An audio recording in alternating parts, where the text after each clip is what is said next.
Hi viewers, welcome to our channel. Junior NTR గారి birthday సందర్భంగా 'war 2' నుంచి ఆయనకు సంబంధించిన గ్లింప్స్ అయితే రిలీజ్ చేశారు. మరి గ్లింప్స్ పట్ల నెటిజన్స్ నుంచి ఏ రకమైన స్పందన ఉంది? మరి ఆల్రెడీ కంపారిజన్ స్టార్ట్ అయిపోయింది. 'హృతిక్ రోషన్ వర్సెస్ ఎన్టీఆర్' అని చెప్పేసి అటు స్క్రీన్‌లో వాళ్ళిద్దరే ఉన్నారు ఫైట్‌లో. ఇప్పుడు బయట కూడా వాళ్ళిద్దరి మధ్య చర్చ, అంటే ఎవరికి స్క్రీన్ ప్రెజెన్స్ ఎక్కువ ఉండబోతుంది, ఎవరు మెయిన్ హీరో అన్నట్టుగా కూడా మాట్లాడుకోవడం చూస్తున్నాం. సో, ఈ అంశం గురించి మాట్లాడడానికి ప్రెజెంట్ మనతో పాటు సీనియర్ జర్నలిస్ట్ నారాయణ రాజు గారు ఉన్నారు. వారితో ఒకసారి అడిగి దీని గురించి తెలుసుకునే ప్రయత్నం అయితే చేద్దాం. నమస్కారం సార్. సార్, అలా గ్లిమ్స్ రిలీజ్ అయిందో లేదో నెటిజన్స్ నుంచి కూడా ఒక డిబేట్ అయితే స్టార్ట్ అయిపోయింది. అంటే గ్లిమ్స్ లో ఎన్టీఆర్ గారిని ఎక్కువ సేపు చూపించేశారు, ఆయన లుక్సే బాగున్నాయని చెప్పేసి ఆయన ఫ్యాన్స్ పోస్టులు పెట్టేసుకుంటున్నారు. మరోవైపు లేదు, హృతిక్ ముందు కాస్త తగ్గినట్టుగా కనిపించాడు, ఆ బాలీవుడ్ డైరెక్టర్ సరిగ్గా హ్యాండిల్ చేయలేకపోయాడు జూనియర్ ఎన్టీఆర్ గారిని అని చెప్పేసి అటు కొంతమంది మాట్లాడుతున్నారు. సో ఎంటైర్ గా గ్లిమ్స్ చూసుకుంటే మీకేమనిపించింది? ఇప్పుడు మనం కొద్ది రోజులుగా జూనియర్ ఎన్టీఆర్ యాక్ట్ చేయబోతున్నా లేదా చేస్తున్న 'వార్ 2' సినిమా గురించే వింటున్నాం. అవును సార్. ఆ సినిమాకు సంబంధించి ఏదో ఒక సమాచారం లేదా షూటింగ్ కోసం వెళ్ళినప్పుడు ఎయిర్‌పోర్ట్‌లో కనిపించడం లేదా మరొకటి కనిపించడం తప్ప ఆ సినిమాకు సంబంధించి ఆయన లుక్ ఎలా ఉంటుంది? ఆయన పెర్ఫార్మెన్స్ ఎలా ఉండబోతుంది? ఆయన ఫేస్ ఎక్స్‌ప్రెషన్స్ ఎలా ఉంటాయి? అనేది ఎవరికీ తెలీదు. అయితే బర్త్‌డే కావచ్చు, బర్త్‌డే సందర్భంగా దాన్ని ఒక సందర్భాన్ని తీసుకొని జూనియర్ ఎన్టీఆర్ క్యారెక్టరేషన్‌ను పరిచయం చేయడానికి ఆ గ్లింప్స్ రిలీజ్ చేశారని మనకు స్పష్టమవుతుంది. హ్మ్. ఇది రాబోతుందని 'హృతిక్ రోషన్' కొద్ది రోజుల ముందే ట్వీట్ చేశాడు.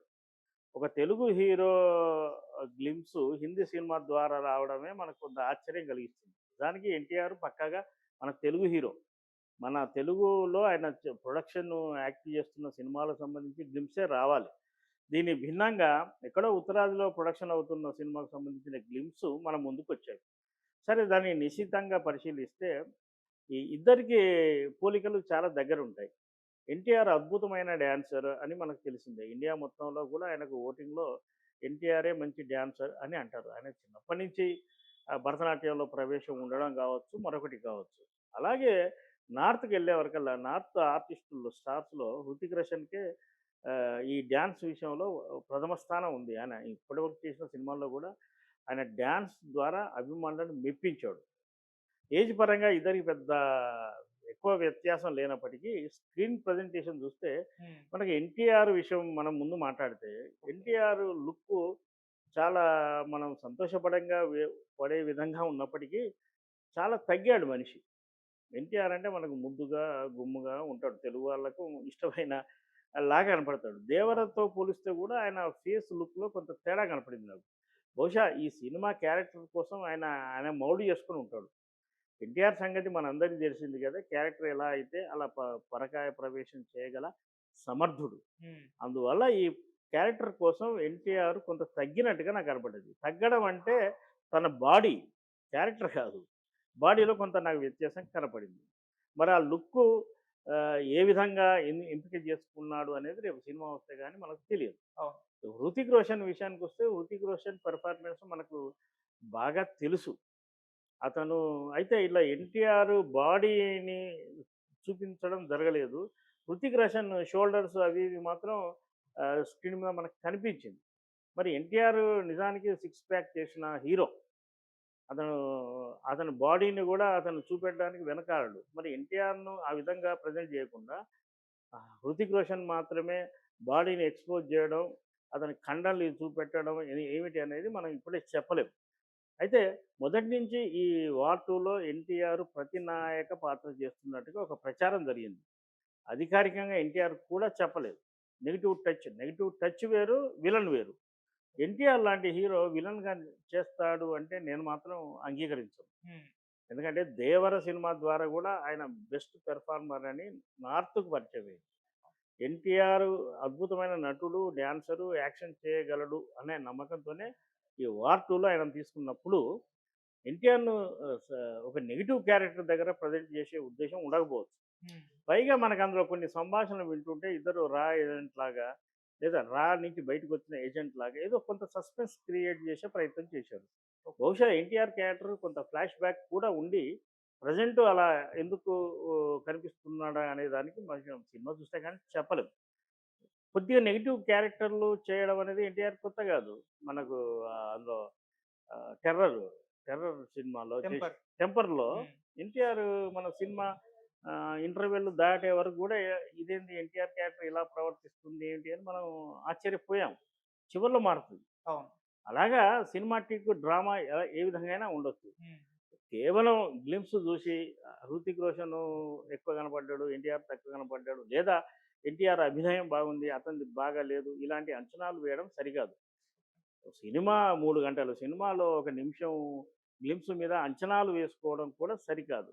హై ఎక్స్‌పెక్టేషన్ మధ్య చూడడం వల్ల కొన్ని మనకు నిరాశ కలిగించొచ్చు. కానీ ఆ తర్వాత వచ్చే ట్రైలర్ ఉంది. ఆ తర్వాత సాంగ్స్ ఉంటాయి. ఇంకా అనేక సందర్భాల్లో ఆ సినిమాకి సంబంధించిన ఆసక్తికర విషయాలు మనకు తెలుస్తూనే ఉంటాయి. ఏది ఓకే. ఏమైనా నార్త్‌కు మన తెలుగు హీరో ఒక బిగ్ లాంచింగ్ అవ్వడం మాత్రం తెలుగు వాళ్ళు ముఖ్యంగా ఎన్టీఆర్ అభిమానులందరూ ఆనందించే విషయం. ఓకే. భవిష్యత్తులో ఈ సినిమాకు సంబంధించి పలు రికార్డులు నెలకొంటే అందులో మన హీరో కంట్రిబ్యూషన్ ఉంటే మనం అందరం ఆనందించాల్సిన విషయం. ఎన్టీఆర్ ఒక స్టార్డమ్ ఉన్న హీరో మన దగ్గర. ఎంత ఫ్యాన్ బేస్ ఉందో ప్రత్యేకంగా చెప్పాల్సిన పని లేదు. సో, ఇటువంటి హీరో మల్టీ స్టారర్ చేసినప్పుడు ఫ్యాన్స్ ఎక్స్‌పెక్ట్ చేస్తూ ఉంటారు. ఆ హీరో కంటే మా హీరోనే ఎక్కువగా ఉండాలని చెప్పేసి. 'ట్రిపుల్ ఆర్' వివాదం ఇప్పటికి కూడా నడుస్తుంది. దాని గురించి కూడా ఇప్పటికీ డిస్కషన్స్ ఉన్నాయి సార్. అయితే ఇప్పుడు ఎన్టీఆర్ ఈ విధంగా విలన్ రోల్ లేకుంటే ఏదన్నా మెయిన్ రోల్ అయితే 'హృతిక్ రోషన్' కంటే ఎక్కువ ఉండాలని కోరుకుంటున్నారు ఫ్యాన్స్. మరి అదేమన్నా ఇబ్బంది తెచ్చే ప్రయత్నం ఉండే ఛాన్స్ ఏమన్నా ఉన్నాయా? ఇప్పుడు ఎప్పుడైనా ఫ్యాన్స్ తమ హీరో ఇలా ఉండాలని కోరుకోవచ్చు. కానీ మేకింగ్‌లో ఫ్యాన్స్ ఇన్వాల్వ్‌మెంట్ ఎప్పుడు అది మనం ప్రశంసించే విషయం కాదు. వాళ్ళ ఇన్వాల్వ్‌మెంట్ ఎప్పుడూ ఉండకూడదు. ఒక ఎన్టీఆర్ లాంటి ఒక బిగ్ స్టార్‌ను ఒక హిందీ సినిమాలో 'హృతిక్ రోషన్‌తో' పాటుగా ఇంట్రొడ్యూస్ చేస్తున్నప్పుడు మనకంటే మేకర్స్‌కి ఎక్కువ తెలుసు. ఎన్టీఆర్ ఇమేజ్ ఏంటి? ఎన్టీఆర్‌కున్న ఫాలోయింగ్ ఎలాంటిది? ఎన్టీఆర్‌కు మన తెలుగు రాష్ట్రాల్లో ఉన్న మార్కెట్ ఏమిటి అనేది వాళ్ళకి స్పష్టంగా తెలుసు. హ్మ్. ఒక అద్భుతమైన హీరోను, ఒక మాస్ ఫాలోయింగ్ ఉన్న హీరోని తీసుకొచ్చి ఆయన క్యారెక్టర్ కొంత తక్కువ చేస్తే ఆ సినిమా తీసే వాళ్ళకే నష్టం. ఎన్టీఆర్‌కు కొత్తగా నష్టపోయేది ఏముండదు. కానీ ఎన్టీఆర్‌కు తెలుసు గదా! ఒక కాంబినేషన్‌లో చేస్తున్నప్పుడు తన క్యారెక్టర్ ఎలా ఉండాలే, తన ఫ్యాన్స్ ఎన్టీఆర్ ఫ్యాన్స్ చాలా ప్రమాదకరం. రియాక్షన్ వాళ్ళది చాలా వయలెన్స్‌గా ఉంటుంది. అవును. ఒక అదేది ఒక ఈ ప్రీ రిలీజ్ ఈవెంట్‌కి పాసులు ఇయ్యనందుకే గొడవ చేసి ప్రోగ్రామే క్యాన్సెల్ చేశారు. అంత బలవంతులైన ఫ్యాన్స్. కాబట్టి వాళ్ళని దృష్టిలో పెట్టుకొనే ఎన్టీఆర్ జాగ్రత్తగా వ్యవహరిస్తారు. ఓకే. ఇందాక నేను చెప్పినట్టు మనం ఒక గ్లింప్స్ లేదా టీజర్‌ని చూసి సినిమాను అంచనా వేయకూడదు. పలానా సినిమాలో మా హీరో క్యారెక్టర్ బాగుండాలని కోరుకోవడం తప్పులేదు. కానీ నిడివి పరంగా సమభాగాలు ఉండాలని కోరుకోవడం సరికాదు. ఓకే. క్యారెక్టర్ ఎంతసేపు ఉన్నదనేది ముఖ్యం కాదు. అది అద్భుతమైన పెర్ఫార్మెన్స్ ఉండి, సినిమా మొత్తాన్ని భుజాల మీద మోసిందా లేదా అనేది చూడాలి. ఓకే. నార్త్‌కు అంటే ప్రొడక్షన్ వైస్ చూస్తే 'హృతిక్ రోషన్' నార్త్‌లో సీనియర్ హీరో. ఆ హీరోకి ఉండే ఇంపార్టెన్స్ స్క్రీన్‌లో ఆయనకు ఖచ్చితంగా ఉంటుంది. ఎన్టీఆర్‌ని ఇక్కడి నుంచి అక్కడికి ప్రత్యేకంగా తీసుకెళ్లారు. కాబట్టి ఎన్టీఆర్‌కి ఇచ్చే గౌరవం ఖచ్చితంగా వాళ్ళు ఇస్తారు. అంతే తప్ప ఎన్టీఆర్‌ని తక్కువ చేసే ఉద్దేశ్యం ఎవరికీ ఉండదు. ఏ నిర్మాతకు ఉండదు. ఎందుకంటే ఇది ఫస్ట్ వ్యాపారం. ఓకే. మీరు 'త్రిబుల్ ఆర్' అన్నారు గానీ 'త్రిబుల్ ఆర్‌లో' ఇప్పటికి వివాదాలు వినిపిస్తున్నాయేమో నాకు తెలీదు గానీ ఎన్టీఆర్ క్యారెక్టరే గొప్పదనలో. హ్మ్. పోలీసు డ్రెస్సులేసుకోవడం, గన్ను పట్టుకోవడం మన హాలీవుడ్, బాలీవుడ్, టాలీవుడ్ అన్ని వుడ్‌లో చూసాం. కానీ లో ప్రొఫైల్‌లా కనిపించే ఎన్టీఆర్ క్యారెక్టరే గొప్పది. అందుకే అది హాలీవుడ్‌లో విదేశీ ప్రేక్షకులకు ఆ ఓకే. క్యారెక్టరే మెచ్చింది. హ్మ్. ఆ క్యారెక్టరే నచ్చింది వాళ్ళకి. అంత సింప్లిసిటీగా ఉండి తన లక్ష్యాన్ని చేరుకోవడం, లక్ష్యాన్ని ఛేదించడం అనేది ఎన్టీఆర్ క్యారెక్టరే పేలింది. ఓకే. ఈ నిలువు పొడుగులు కొలవకూడదు. గతంలో మన రాఘవేంద్రరావు గారు కూడా తన 50 ఏళ్ల ప్రస్థానంలో ఇదే ప్రస్తావన తెచ్చారు. హ్మ్. తను 100వ సినిమాగా 'త్రివేణి సంగమం' అనే సినిమా చేద్దామని అనుకున్నాడట. చిరంజీవి, వెంకటేష్, నాగార్జునతో చేయాలని ఆయన కథ కూడా సిద్ధం చేసుకున్నాడు. ఓకే. తీరా సెట్స్‌కి వెళ్ళే ముందు అనుమానం వచ్చింది. మరి ఈ ముగ్గురు హీరోలకు పాటల విషయంలో పంచాయితీ వస్తది. చిరంజీవికి 2 పాటలుంటే వెంకటేష్‌కు, నాగార్జునకు కూడా 2, 2 ఉండాలి. హ్మ్. కథ డిమాండ్ చేయకుండా బలవంతంగా పెట్టాలి. లేదా సీన్స్ ఉంటాయి. యాక్షన్ పార్ట్ ఉంటది. ఈ లేనిపోని గొడవ ఎందుకు? తన గౌరవాన్ని తాను కాపాడుకోవడం కోసం ఆ 'త్రివేణి సంగమం' అనే ప్రాజెక్ట్‌ని పక్కన పెట్టేసి 'గంగోత్రి' అనే సినిమా తీశాడు. పూర్వం అంటే నేను ఒకప్పుడు ఈ ఫ్యాన్ బేల్ చూశాను కాబట్టి 'కృష్ణ', 'శోభన్ బాబు', 'ఎన్టీఆర్', 'ఏఎన్నార్', 'కృష్ణ', 'కృష్ణరాజు' ఇలా యాక్ట్ చేసినప్పుడు ఈ సమతుల్యత ఉండేది. హ్మ్. ఈ రోజున అలా పోయింది. యూత్ ఆలోచనలు కూడా మన హీరో అద్భుతంగా చేశాడా లేదా? యాక్షన్ పార్ట్ అద్భుతంగా చేశాడా లేదా? అనే దాన్ని చూస్తున్నారని నేను అనుకుంటాను. ఓకే. సార్ ఇంకో ఇంకోటి ఈ బాలీవుడ్ డైరెక్టర్స్ పైన టాలీవుడ్ అభిమానుల్లో కాస్త భయం అయితే ఉంది సార్. అంటే 'ఆదిపురుష్' ఒక 'ప్రభాస్' లాంటి హీరోని పెట్టుకొని 'ఓం రాత్' ఏం చేస్తారో మనం చూసాం.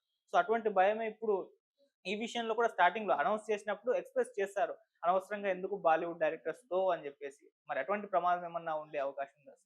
ఆది పురుషుని మాత్రమే మనం తీసుకోవడం సరికాదు. అంతకంటే అద్భుతమైన డైరెక్టర్లు మనకు నార్త్‌లో ఉన్నారు. హ్మ్. ఆది పురుషు కూడా ప్రయత్నం వికటించింది.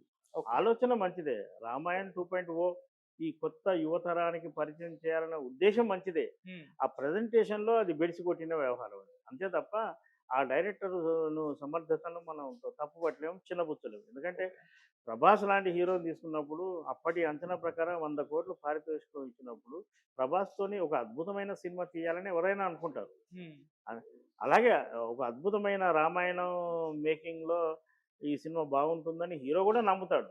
ఓకే. అయితే ఇందాక చెప్పినట్టు ఆ ప్రెజెంటేషన్‌లో అది బెడిసి కొట్టింది. ఈ వీఎఫ్ఎక్స్, గ్రాఫిక్స్ డామినేషన్‌లో అది ఏం చెప్తున్నాం, ఏం చూపెడుతున్నాం, ఆధుని ఆధునికత ముసుగులో ఈ ఈ కామిక్ బుక్ పుస్తకాల ప్రభావంతో అది ఫెయిల్ అయింది తప్ప, ఓకే. దర్శకుడిగా ఆయన ప్రయత్నం ఆయన సిన్సియర్‌గానే చేశాడు. ఇండస్ట్రీలో ఏ సినిమా అయినా సరే, ఏ డైరెక్టర్‌కైనా సరే సక్సెస్‌లు ఉంటాయి, ఫెయిల్యూర్స్ ఉంటాయి అన్న విషయం అందరికీ తెలుసు. హ్మ్. ఒకే డైరెక్టర్ వరుసగా సక్సెస్‌లు ఇచ్చాడు అనేది దాసరి నారాయణరావు గారికి, రాఘవేంద్రరావు గారికి, కోదండ రామిరెడ్డి గారికి, రవిరాజ పినిశెట్టి గారికి కూడా లేదు. సక్సెస్ ఉంటాయి, ఫెయిల్యూర్ ఉంటాయి. అయితే ఈ ఇండస్ట్రీలో కెరీర్ ప్రధానం ఏ డైరెక్టర్‌కైనా, ఏ హీరోకైనా. పలానా హీరోని పెట్టి మనం అతన్ని ఇమేజ్‌ని డ్యామేజ్ చేద్దామని అని మాత్రం ఎవరు అనుకోరు. అలాంటి భయం బాలీవుడ్ డైరెక్టర్ల మీద ఏదన్నా అభిమానులకు భయం ఉంటే దాన్ని దాన్ని పక్కన పెట్టేసి నిజాయితీగా ఆలోచించమని నేను కోరుతాను. Thank you sir.